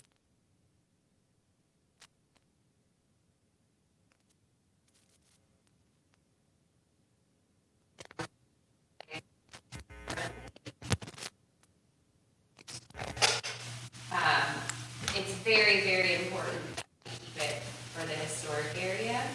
Now, whether that area gets bigger, up to y'all, we really want to hear from you. It's very important to keep it in order to keep the historic district from SHPO. But over the past kind of 5 years, we've heard that some of those restrictions in the downtown overlay seem very strict for some of the businesses and buildings that are in the overlay now. So what we kind of intended was to have really strict, still a little bit stricter than the rest of the city, but more flexibility.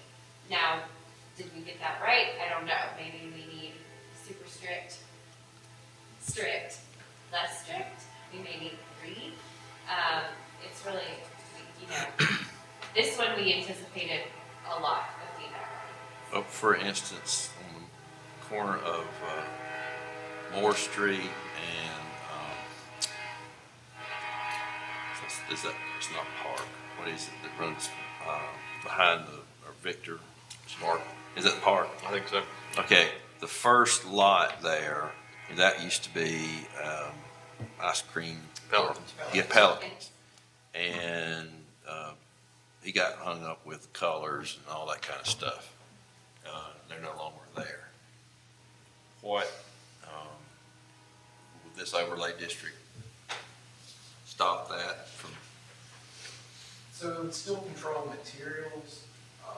There are colors that are more, like the downtown, the historic district has 2 special palettes that it follows, the arts and crafts and Victorian and Sherman-Williams. This gives them a little more where they can go more neutral colors that aren't allowed kind of in that, so they would have a bigger palette to choose from. But Pelicans probably wouldn't make it there. Or The old business, Pelicans probably wouldn't make it. the bright pink was their issue, they weren't able to, the downtown palette didn't allow for that. And what kind of problem do you see, if any? Because I don't think that's very. Besides, it's just something that's. Somebody says it looks good, and somebody says it doesn't look good. Your elevations change there dramatically. You probably that location is probably. It may be 10 feet below what the old B.A. Bennett is. And then right across the street is probably at least 6 feet of difference. So your eye is not drawn down there. So would you think there's any kind of issue with reducing this downtown district because of, well, I just think there's a lot to it. Could we see the northern part of that district? Lene, can you slide that down just a little bit? Yeah. Yeah, that gets us, whoa, there we go. You got lots of houses in that. So I think that's where, as Ashley was saying, we can kind of create transects, whereas you have the core downtown, which is the historic district itself, and then maybe a block or 2 out. It's a little less strict, but once we get further out, I mean, we could almost, if y'all felt comfortable, we could reduce and just let it be whatever the zone is. So I think you can create steps depending on your comfort level to protect your downtown historic district, just how far do you want to go out outside of that core area to control what's out there. Is this runs down Vandeventer, so the houses on the right side of Vandeventer are not included in this?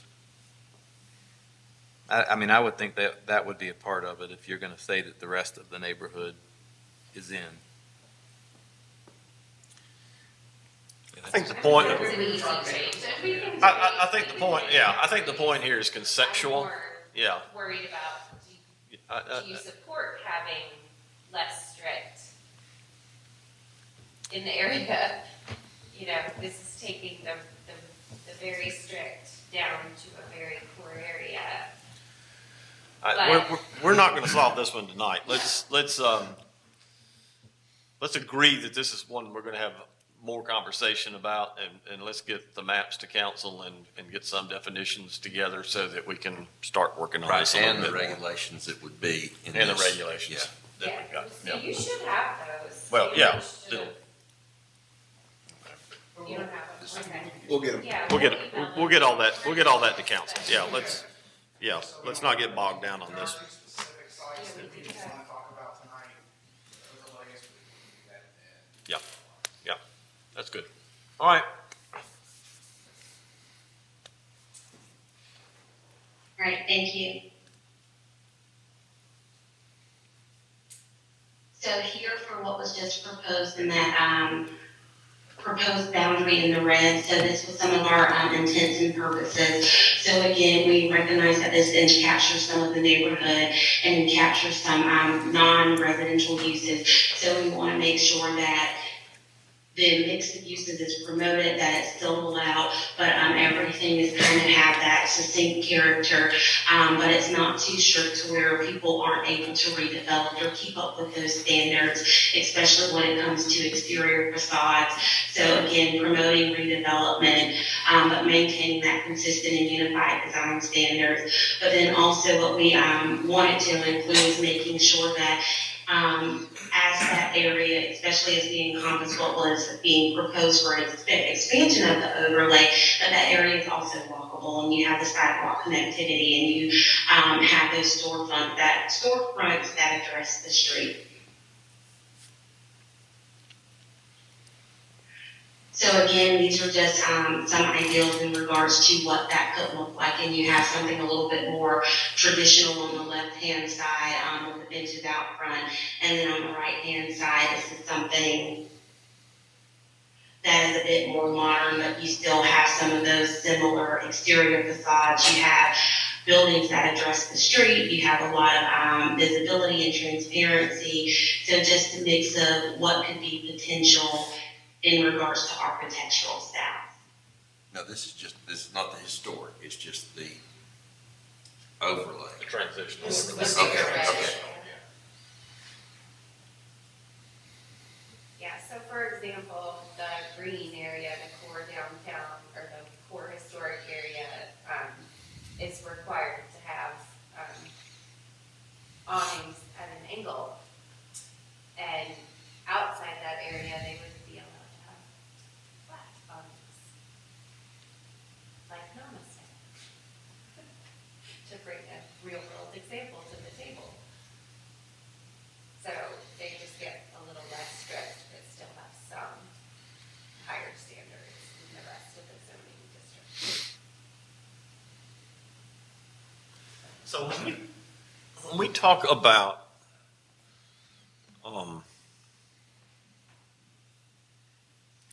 future development in the historic downtown, given that it's basically developed, are we talking about up? I mean, in downtown Spartanburg, they're going from a block that's 3 stories now to 10 stories. Are we talking about the ability of somebody wanting to put another 2 or 3 stories on their building? Because unless something burns, there's in the defined current area, there, I don't know if there's an available place to build at this point. Would that be the only scenario that you could think of? I mean, repainting the colors, new awnings, new windows. Yeah, I mean, it is mostly built. Okay, all right, okay. All right, And Monet. that's why I'm not sure that historic district, like maybe it's, 2 blocks. Maybe that green gets a little bigger. Again, we're really open to it, we're just throwing it out to have that conversation. Because I will say that one thing that we need to think about is that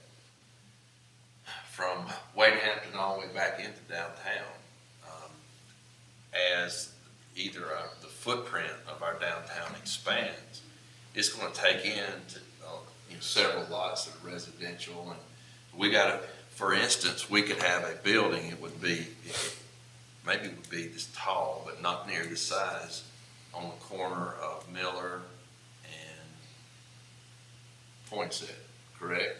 Where Brian Martin, so Yep. it could be similar to the right-hand building. Okay. And right now, he could do that if that, just looking at it, it's 4 stories. And I don't have an issue with it. I mean, I think Yeah. that looks good. Yeah. I just want things to look good. The one thing we cannot legislate is good taste. So, Well, maybe you could create a position once I finish council, and that could be me, man with the stamp. all right, Monday, you better keep us moving along here before this just completely disintegrates. Go ahead. All right, up next, so, here's what we have in regards to the downtown entryways.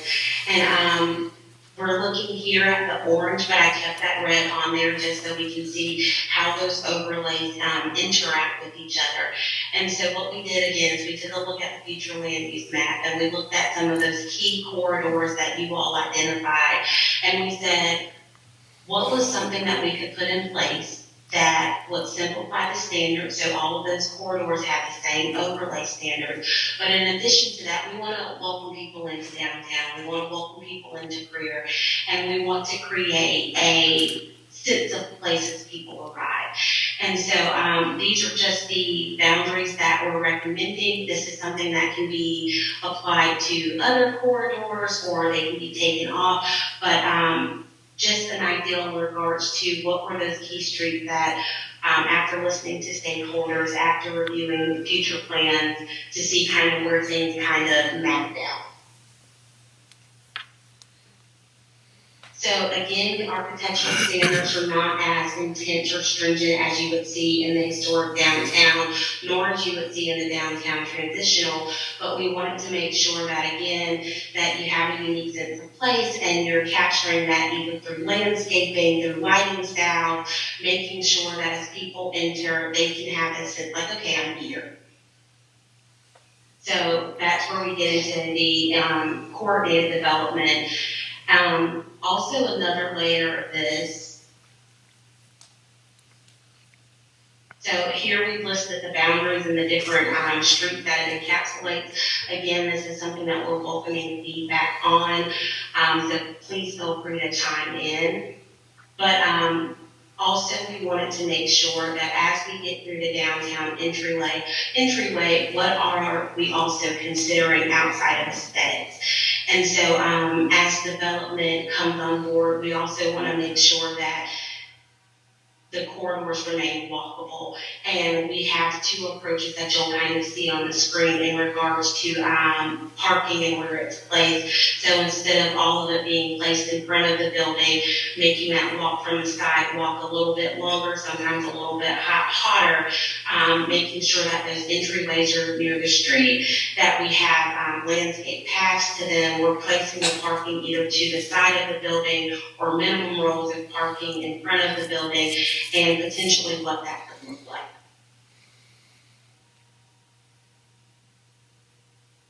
So again, some coordinated development, so shared access points, so you don't have as many ingresses and egresses coming off of those main roadways, and trying to coordinate to where properties there, it's easier to navigate and get in and get out of those spaces if you are either using a vehicle or if you're using some sort of multimodal device, or if you're walking as well.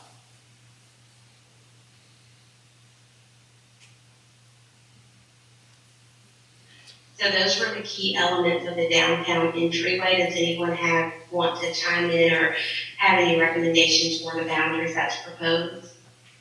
Got a question for staff. Would staff envision that this would lead to changes in our zoning ordinances to adopt to the overlays?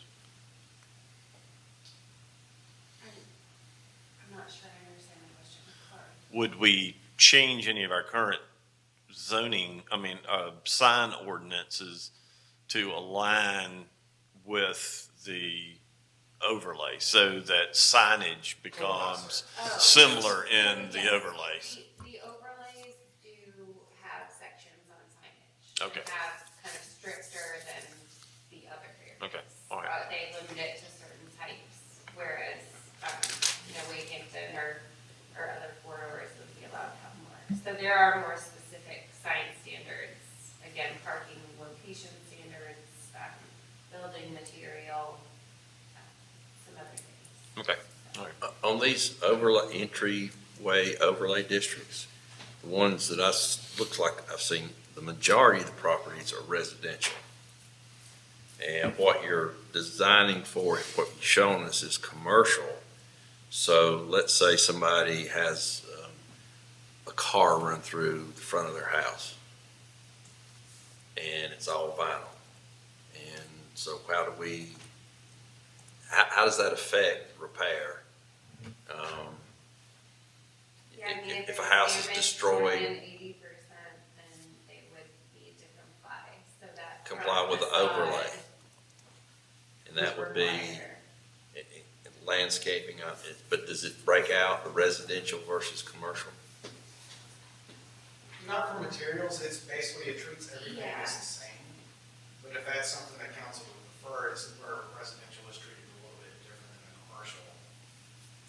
I think it does that, I mean, the parking and most of the standards are really aimed at commercial, but they do address fencing materials and building materials and, So once a house, let's say a house is damaged by a major windstorm and it exceeds that, what is it, 50, is it 50%? it's pretty hard It's to 80% of it. hit Yeah, 80% okay. of the value So of it's the house. 80%. So It now really they're gonna have, down. they're gonna have to comply with everything. The fencing, landscape. Well, in that case, I mean, if they're just redoing the front, then it would just be, Well, let's say that it hit that 80%. So then you've got to come back to standard that's in place, I correct? mean, if they already have a chain link fence or something, they wouldn't have to upgrade it to a new fence. I mean, it would just be whatever they're putting back. Are you sure? Yes, because the fence wouldn't have come down. Like, if the fence was completely knocked down, let's say you had a chain link fence and somebody knocked it down completely. If they drove. No, I'm talking about the structure. So structure. It's hit that 80% mark. It's got to be, everything's got now to comply with all new ordinances. So is all that going to come into play for a residence? The way the code's currently written, yes. I'm talking about for these overlays. So they'll have to do fencing and the landscaping's going to have to be approved and so on and so forth. I don't think so. I think, I mean, if they require a certain amount of landscaping. Just let me know. It'll be fine. Yeah, we'll double check that, but no, I don't. I think it would really just apply to what they're building back. So if they have a fence that wasn't damaged, they can keep the fence, but their facade would need to have.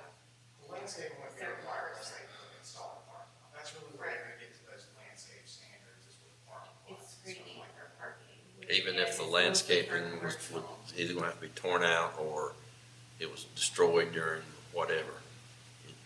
Kelly and Renee, we don't have standards in there for residential for landscaping. It's just commercial, right?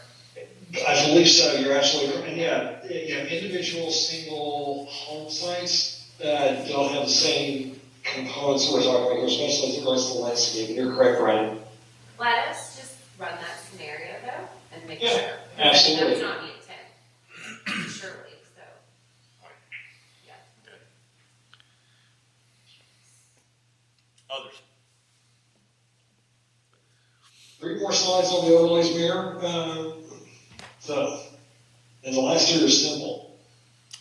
Let's go ahead, let's go ahead and knock those on out then. Oh, yeah, we don't need to talk about that. The last 3 are very simple. We're talking about the Greenville-Spartanburg Airport. And to sum it all up, we did not change a thing. The boundaries remain the same, the name remains the same. We're just kind of codifying it, putting it into code. So, everything is still within place. Did consult with airport staff just to make sure that, what we were doing did not interfere with any of their actions or their purposes. So, everything is still in place, but I wanted you all to see kind of how that overlay interacts with the boundaries of the city. All right. And we can actually hop to slide 47, that's the stakeholder feedback on the overlays. There we go. So when we spoke with stakeholders, this was, the key thing that we heard is just to explore standards that do not prohibit redevelopment, but still maintain the character of downtown Greer. And so we're just trying to really strike that balance to where we're maintaining character and we're promoting it, but also not making it cost prohibitive in some of the overlays that we're proposing. I'd like to see in regards to the signage that's used for commercial in that overlay. I know you've got to keep it to a certain small level, but they need to have some ability to change them up. I mean, it'd be very boring if we had all green and gold signs down the lawn in the district. So they need to have at least something they can mix it up a little bit. I think that's one thing that makes a tight downtown community look good is there is some variation. You know, people have been creative without going overboard.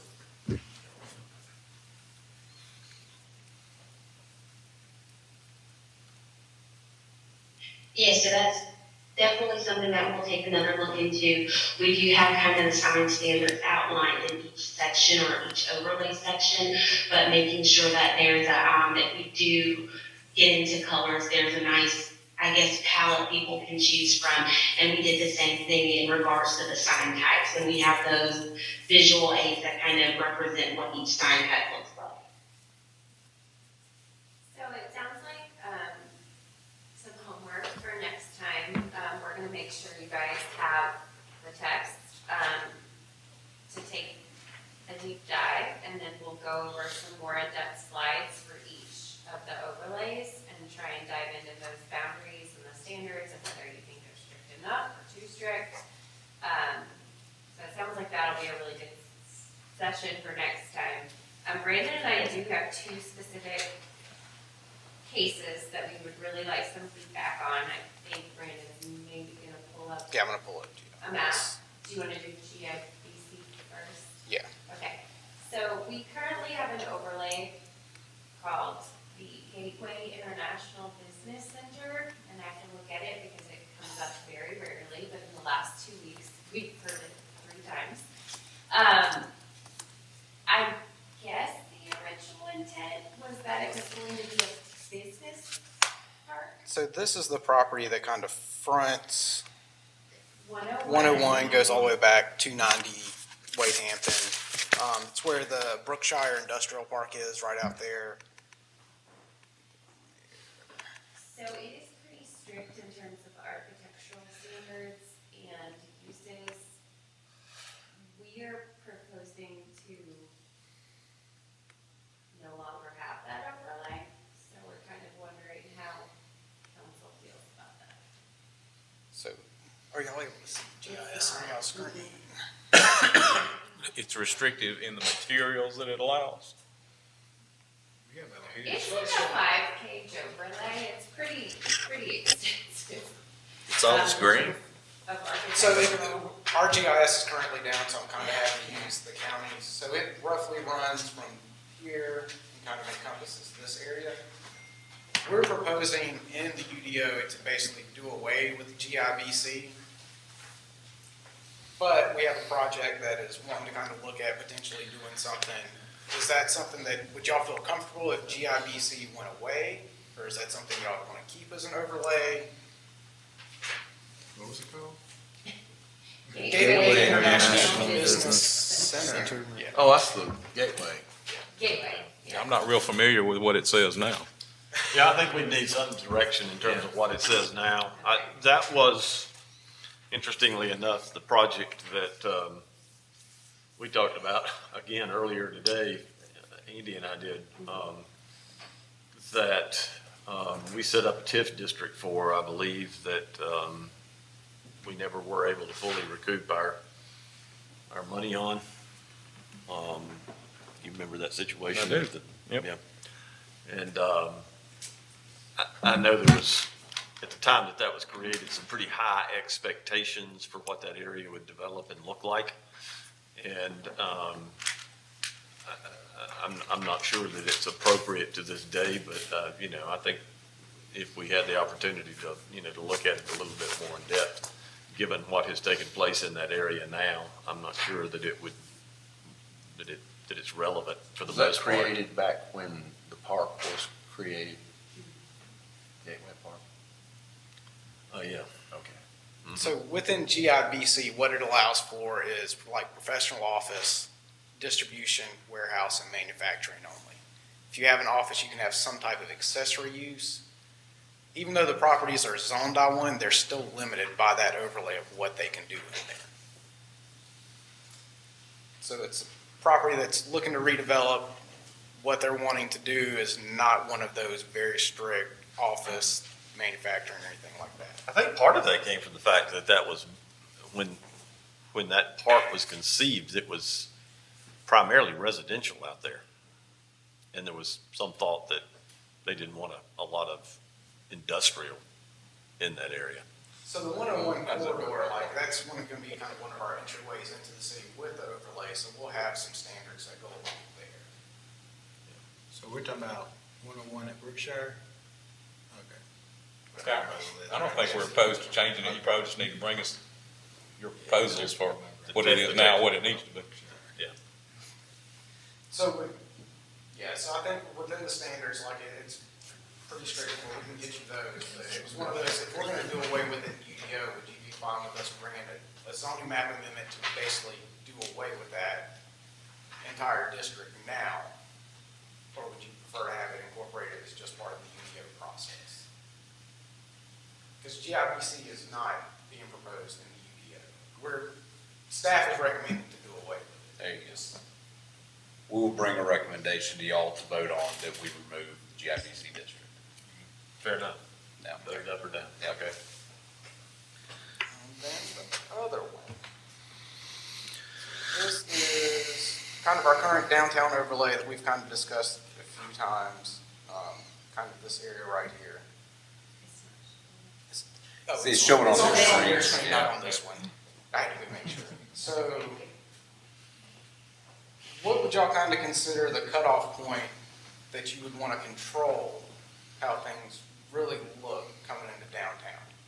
Like, I feel like we're going to have that transitional corridor coming in off of 14, so we'll kind of control what it looks with certain materials.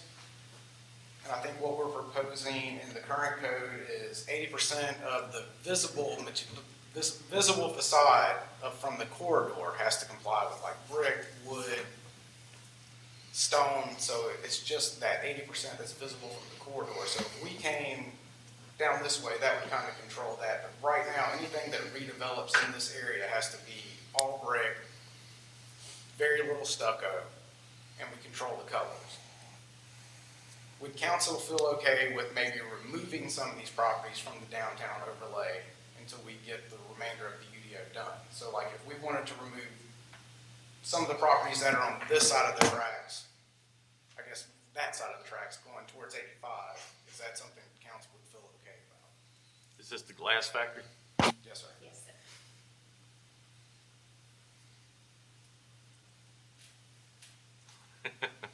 So we Are they wanting to do an adaptive reuse of the current structure? They're wanting to add a building, the way the code's currently written, it's gonna be kind of, I think, kind of more what they usually do. It's gonna have like a facility in the back that's gonna help, kind of manufacture some of the stuff they're doing.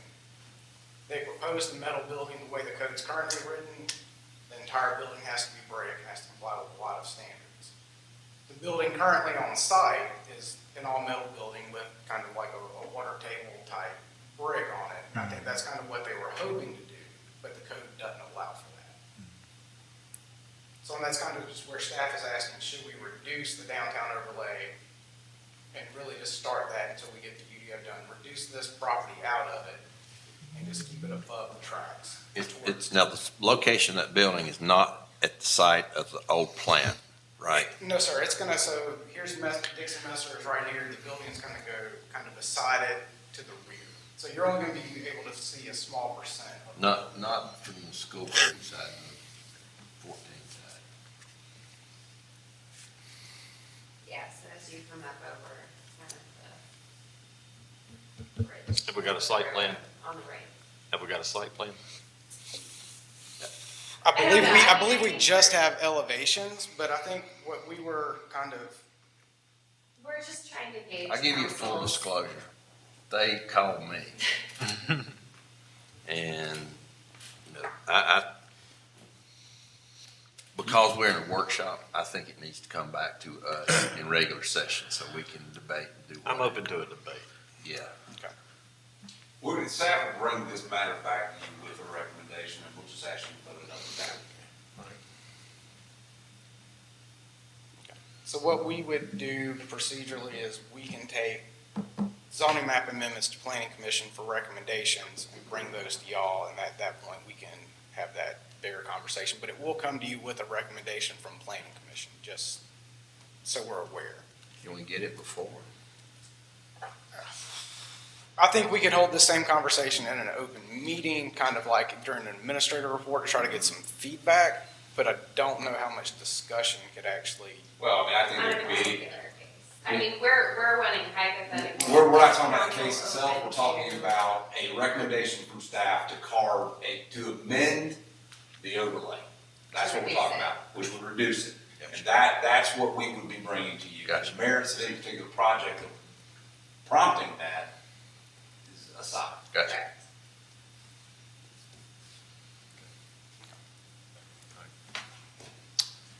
All right, council, all good? Kelly, all good? You still there?